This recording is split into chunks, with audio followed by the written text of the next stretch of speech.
यज्ञदान तपः कर्म न त्याज्यम कार्यमेव तत् यज्ञदान तपश्चैव पावनानाम मनीषिणाम। प्रिय दर्शकों नमस्कार, एक बार फिर से उपस्थित हूं आप सबके सामने आज के कार्यक्रम में जितेश जी की मांग पर वसुमती योग उन्होंने कहा था बनाने के लिए। आप सभी के सामने उपस्थित हूं उस योग को लेकर के। बने रहिएगा कार्यक्रम के अंतिम हिस्से तक, क्योंकि कार्यक्रम के अंतिम हिस्से में कार्यक्रम के आरंभ में बोले गए श्लोक का अर्थ बताऊंगा जो बेहद समझने लायक है। आज विश्व पृथ्वी दिवस भी है। क्या किया है हमने पृथ्वी के लिए, इसका उत्तर जब ढूंढने निकलते हैं तो कुछ भी हाथ नहीं लगता है, सिर्फ 2-3 बातें याद आती हैं। पृथ्वी को जन्म लिए, इस पृथ्वी को अस्तित्व में आए 450 करोड़ वर्ष हुए हैं, जिसमें से मात्र पीछे 90 साल अगर हम जाते हैं तो इसका हमने वो हाल किया है, वो हश्र किया है कि ये रो रही है। कंक्रीट का जंगल फैलाना, वास्तविक जंगलों का खत्म हो जाना, मिट्टी का प्रदूषण किया है, नदियों को मार दिया है, उन्हें मृत्यु दे दी है। सोचिए हमारी स्थिति कितनी बदतर है। हम मानव कितने पापी हैं जिसने न तो नदियों को छोड़ा, न जंगलों को छोड़ा, न मिट्टी को छोड़ा, न रेगिस्तान को छोड़ा और न ही समुद्र को छोड़ा।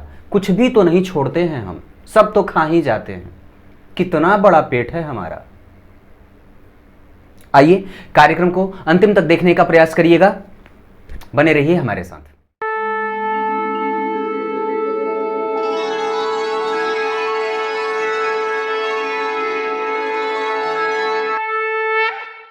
आइए अब आपको सीधे वसुमती योग पे लेके आता हूं। होता क्या है, इसको देखना कैसे है। सबसे पहले दिमाग एकदम शांत करके ये समझिए इसको बनाते कैसे हैं, योग कैसे घटित होते देखा जाता है कि क्या आपकी कुंडली में ये योग उपस्थित है। देखिए इसमें सबसे पहले चंद्रमा को देखना होता है कि वो कितना शुभग्रह बन रहा है और कितना पापग्रह है। तो शुभग्रह की पहचान चंद्रमा की ऐसे होती है कि अगर आपकी कुंडली में चंद्रमा शुक्ल पक्ष के अष्टमी तिथि से लेकर के और कृष्ण पक्ष के सप्तमी तिथि तक के बीच है, मतलब कि आपका जन्म की का जो तिथि है अगर वो शुक्ल पक्ष के अष्टमी तिथि से कृष्ण पक्ष के सप्तमी तिथि के बीच में होता है, इसका मतलब है कि आपकी कुंडली में चंद्रमा शुभग्रह बन रहे हैं। इसके अलावे की अगर तिथि कोई होती है तो इसका मतलब है कि आपका जन्म जो हुआ है वो पापग्रह चंद्रमा के तौर पे हुआ है, आपकी कुंडली में चंद्रमा पापग्रह बन रहे हैं। अब वहां पे एक बात और जो कि सबसे ज्यादा जरूरी है वो ये है कि अगर आपका जन्म शुक्ल पक्ष के प्रतिपदा से लेकर के कृष्ण पक्ष के पंचमी तिथि तक का या सप्तमी तिथि तक के बीच का भी हुआ है तो भी ये योग बनता है और घटित होता है। अब इसको समझना कैसे है, तो सबसे पहले ये देखना है कि आपकी कुंडली में चंद्रमा बैठे कहां हैं, मतलब उनकी स्थिति किस राशि में है। मान के चलिए कि आपकी कुंडली में चंद्रमा चाहे जहां बैठे हों, बस उसको ये देखना है ऐसे। अगर आप ज्योतिष नहीं भी जानते हैं फिर भी आप आसानी से इसे समझ सकते हैं कि मान लीजिए मैंने चंद्रमा को यहां बिठा दिया। चंद्रमा आपकी कुंडली में, यहां पे राशि नहीं देखना है कि कौन सी राशि में वो बैठे हैं, अब वो जिस भी राशि में बैठे हों। अब देखना है जो दूसरी बात वो ये है प्रिय दर्शकों कि चंद्रमा जहां बैठे हैं वहां से क्या तीसरे, क्या छठे, क्या 10वें और क्या 11वें भाव में बुध, गुरु, शुक्र और स्वयं चंद्रमा तो हैं ही, उपस्थित हैं। अगर इन ग्रहों में से कोई भी आपकी कुंडली में चंद्रमा के अलावे कोई शुभग्रह जैसे कि शुक्र, बुध और गुरु अगर ये उपस्थित हैं तो ये वसुमती योग घटित हो जाएगा। तो कैसे, यहां चंद्रमा उपस्थित हैं, अब यहां से 3 घर आगे गिनिए, यानी कि 1, 2, 3। तो यहां पे अगर गुरु, बुध और शुक्र उपस्थित होंगे तो ये वसुमती योग घटित होगा। ठीक उसके बाद यहां से छठवें, तो यहां से छठवें भाव को गिनेंगे तो कहां जाएंगे, 1, 2, 3, 4, 5, 6। यहां पे छठा भाव होगा। इस वजह से अगर यहां पे गुरु, बुध और शुक्र बैठ जाते हैं, तीनों में से कोई एक ग्रह या तीनों ग्रह अगर वो किसी पापग्रह के साथ युति में है तो उसका प्रभाव थोड़ा कम जाएगा, क्योंकि योगों में यही ही देखना है कि कोई एक शुभग्रह बैठा हो। क्लियर है। अगर कोई पापग्रह बैठेगा या कोई, जैसे मान लीजिए गुरु यहां बैठे हैं और वो राहु के साथ बैठे हैं, तो ये योग घटित नहीं होगा। या फिर अगर वो योग कभी फलित भी होगा तो थोड़ा कम, या फिर बिल्कुल माइनर, अगर वो किसी पापग्रह के साथ या फिर किसी ऐसे ग्रह के साथ है जो क्रूर ग्रह बैठ रहा है। तो ये बात ध्यान रखिएगा। तो तीसरे, छठे और उसके बाद 10वें भाव, तो यहां से 10 नंबर आगे गिनेंगे तो 1 2 3 4 5 6 7 8 9 10, यानी कि 6 के बाद 7 8 9 10। यहां पे अगर गुरु, बुध और शुक्र बैठे हैं, तीनों ग्रह या फिर अकेले कोई एक ग्रह, तो ये वशुमती योग होगा। और ठीक उसके बाद 11वें घर में भी गुरु, बुध और शुक्र की उपस्थिति बन रही है तो ये वशुमती योग घटित होगा। और ऐसे योग में जन्मे जातक नृपतुल्य होते हैं, मतलब राजा के सदृश होते हैं। राजा के सदृश कहने का मतलब है कि वो जो चाहेगा उसको वो आसानी से पा सकता है। उसके पहचान ऊंचे और धनाढ्य लोगों से होते हैं। समाज में प्रगति करने जब चलता है तो आसानी से उसके मार्ग बदलते और बनते जाते हैं। उसके काम रुकते नहीं हैं और आसानी से वो सफलता को अक्वायर कर लेता है। दूसरी बात है प्रिय दर्शकों कि अगर ये योग आपकी कुंडली में घटित होता है तो अब यहां पे इसको और देख लीजिए।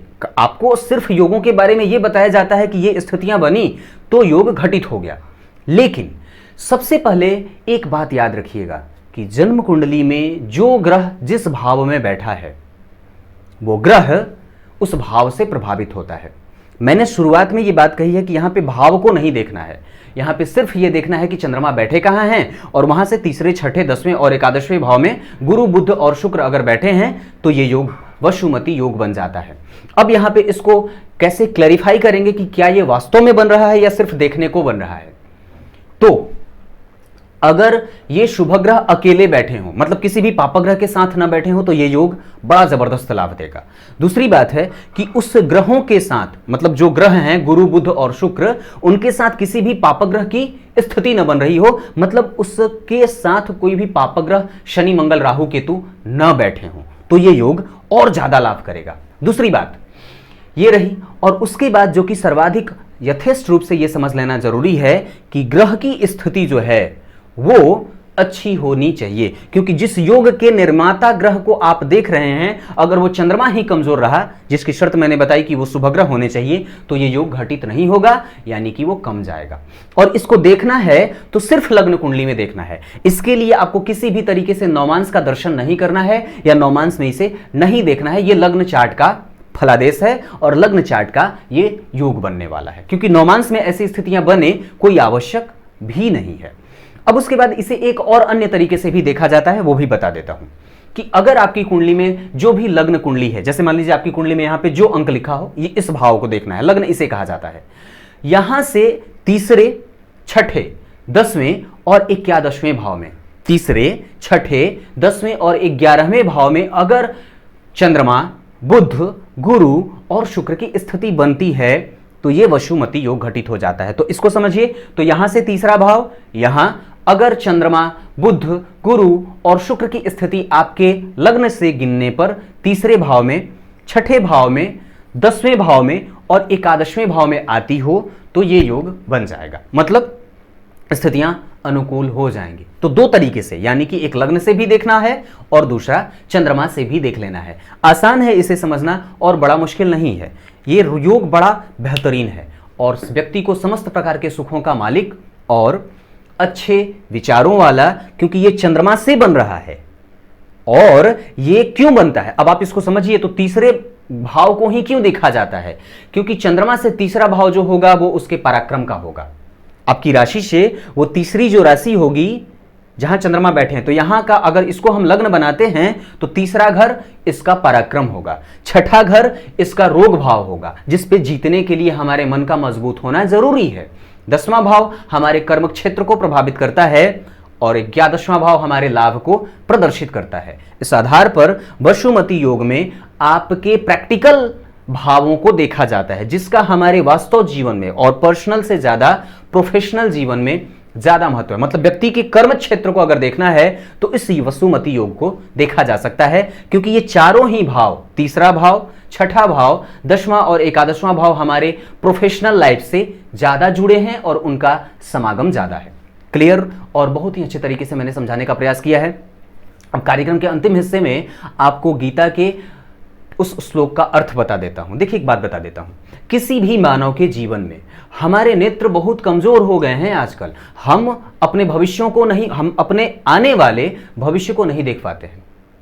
इस स्थिति में हम कई बार सत्कर्मों का आचरण छोड़ देते हैं और उसे भूल बैठते हैं।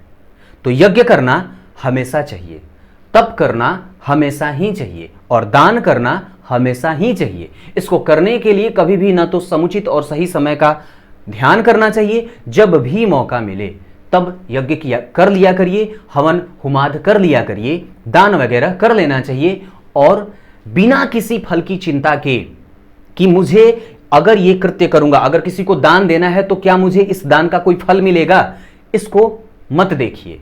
अगर कोई धार्मिक कृत्य कर रहे हैं तो उस दौरान भी ये बात को मत देखिए कि क्या मुझे इसका फल मिलने वाला है। और कोई अगर सत्कर्म कर रहे हैं तो उसमें कभी भी अच्छे समय को मत देखिए कि क्या इसका फल मुझे मिलने वाला है या क्या सही समय चल रहा है दान और यज्ञ और तप करने के लिए। उसमें इन चीजों को नहीं देखा जाता है। सही काम के लिए हमेशा वक्त सही होता है।